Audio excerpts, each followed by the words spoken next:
Halo semuanya, di video kali ini kelompok kami akan menjelaskan makna perayaan Katina. Perayaan Katina adalah salah satu perayaan penting dalam tradisi Buddhisme, khususnya dalam aliran Theravada. Perayaan ini biasanya berlangsung sekitar 1 bulan setelah hari Waisak atau Vesak, dan menandai akhir dari masa wasa, yaitu musim hujan, di mana para biksu yang tinggal di biara untuk berdiam dan menjalani praktik spiritual secara lebih intensif. Selanjutnya akan dijelaskan oleh teman saya tentang makna dari perayaan Katina. Nah, makna dari perayaan Katina sendiri itu tuh memiliki aspek yang penting. Yang pertama itu pemberian sumbangan kepada biksu. Yang dimana Katina itu merupakan waktu umat Buddha untuk memberikan sebuah sumbangan berupa pakaian atau biasa kain Katina kepada para biksu yang telah menyelesaikan masa fasa mereka.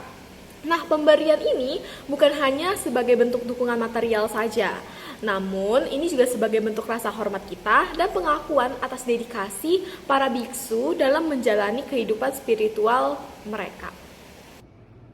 Yang kedua adalah penghormatan dan kebajikan. Dalam tradisi Buddhisme, pemberian kepada biku dianggap sebagai perbuatan yang dapat menambah berkah dan mengurangi karma buruk. Pemberian pada waktu masa Katina dianggap memiliki nilai pahala yang lebih besar karena dilaksanakan setelah biku melaksanakan masa latihan dengan penuh disiplin dan pengabdian. Selanjutnya yang ketiga yaitu simbol persatuan dan solidaritas. Perayaan Katina juga melambangkan persatuan antara umat Buddha dan komunitas monastik. Umat memberikan bantuan kepada biksu dan biksu membimbing umat dengan ajaran Buddha. Ini menciptakan ikatan yang kuat antara kedua belah pihak dalam menjalani jalan spiritual. Oke, jadi yang keempat itu adalah sarana untuk meditasi dan perenungan. Nah, selain pemberian sumbangan, perayaan Katina juga diisi dengan berbagai kegiatan keagamaan seperti meditasi, upacara, dan pembacaan dharma. Ini adalah kesempatan bagi umat untuk memperdalam pemahaman tentang ajaran Buddha dan meningkatkan kualitas spiritual mereka. Kathina adalah perayaan tahunan dalam tradisi Buddhis yang berlangsung setelah masa fasa. Inti dari Kathina bukan hanya pada pemberian materi seperti jubah atau kebutuhan lainnya kepada para biksu, tetapi juga pada nilai-nilai spiritual yang lebih mendalam. Kathina juga mengajarkan kita pentingnya kebajikan serta pengabdian dalam mendukung ajaran Buddha. Melalui perayaan ini, umat Buddha diingatkan untuk memperkuat komitmen mereka terhadap Dharma, mempererat hubungan komunitas, dan melatih kemurahan hati serta dukungan terhadap praktik spiritual bersama. Kathina adalah simbol harmoni dan semangat kolektif dalam menjalani kehidupan yang selara dengan nilai-nilai Buddhisme. Nah, sekarang kita memasuki bagian manfaat berdana kepada Sangha. Berdana kepada Sangha memiliki banyak manfaat, baik dari segi spiritual, sosial, maupun karma.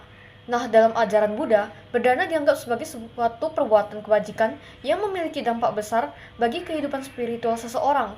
Berikut adalah beberapa manfaat berdana kepada Sangha. 1. Mendapatkan pahala.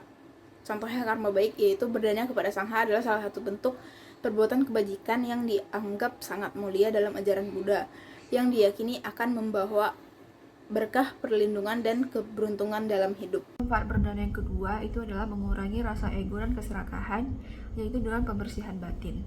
Berdana adalah cara untuk mengurangi keterikatan pada materi dan mengembangkan sifat kemurahan hati. Dengan memberi tanpa pamrih, seorang dermawan dapat membersihkan batinnya dari sifat serakah dan egois. Nah, selanjutnya penyucian diri dan pengendalian diri. Bersama juga berfungsi sebagai latihan untuk mengatasi keinginan duniawi dan kemelekatan pada materi. Memberikan sesuatu dengan niat tulus tanpa mengharap balasan, membantu seseorang untuk mengendalikan rasa ingin memiliki dan ketergantungan pada hal-hal duniawi. Melalui bersama seseorang belajar untuk lebih menghargai apa yang dimiliki dan berbagi dengan orang lain, meningkatkan rasa syukur dalam hidup. Oke, next, itu ada tata cara berdana kepada Sangha. Nah, jadi seperti yang dibahas oleh Bhikkhu Kendaro dalam buku Melangkah di Jalan Dhamma yang bersumber dari kitab suci Anguttara Nikaya bab 5 ayat ke-148, itu Buddha menjelaskan bahwa ada 5 hal bagaimana cara memberikan dana yang terbaik. Nah, 5 hal tersebut yaitu yang pertama itu adalah berdana dengan penuh keyakinan. Nah, jadi hal ini itu bisa dilakukan dengan cara memberikan atau menyerahkan dana kepada si penerima tanpa melalui perantara dan harus menggunakan tangan sendiri. Yang kedua adalah memberi dengan penuh hormat. Hal ini bisa dilakukan yaitu pada saat memberikan dana hendaknya diberikan dengan penuh perhatian, hati-hati, tidak terburu-buru, dan tidak ceroboh sehingga seperti membawa barang yang sudah tidak terpakai. Hal ini dilakukan untuk menunjukkan penghargaan kepada penerima dana. 3. Memberi pada saat yang tepat. Memberi pada saat yang tepat dapat dilakukan yaitu pada waktu ada bencana alam, musibah, banjir, kebakaran, kelaparan, dan lain-lain. Kalau ingin berdana makanan kepada para biku, tentu sangat tepat adalah sebelum jam 12 siang. Karena para samanera atau biku setelah jam 12 siang sudah tidak makan lagi. Selain itu, barang yang akan diberikan juga hendaknya barang-barang yang cepat, yaitu barang yang benar dibutuhkan oleh sang penerima. Yang keempat, memberi dengan hati yang dermawan. Pada saat berdana atau memberi, hendaknya dilakukan dengan hati yang dermawan, dengan perasaan senang, gembira, dan berbahagia sebelum berdana, pada saat mempersembahkan dana, dan setelah berdana.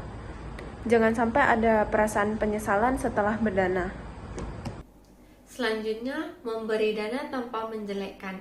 Dalam hal ini, hendaknya setelah berdana kita mengucapkan terima kasih kepada pemberi dana karena sudah mau memberikan dana yang diberikan atau mengucapkan semoga bermanfaat untuk Anda. Semoga Anda berbahagia tanpa menjelekkan atau merendahkan pemberi dana.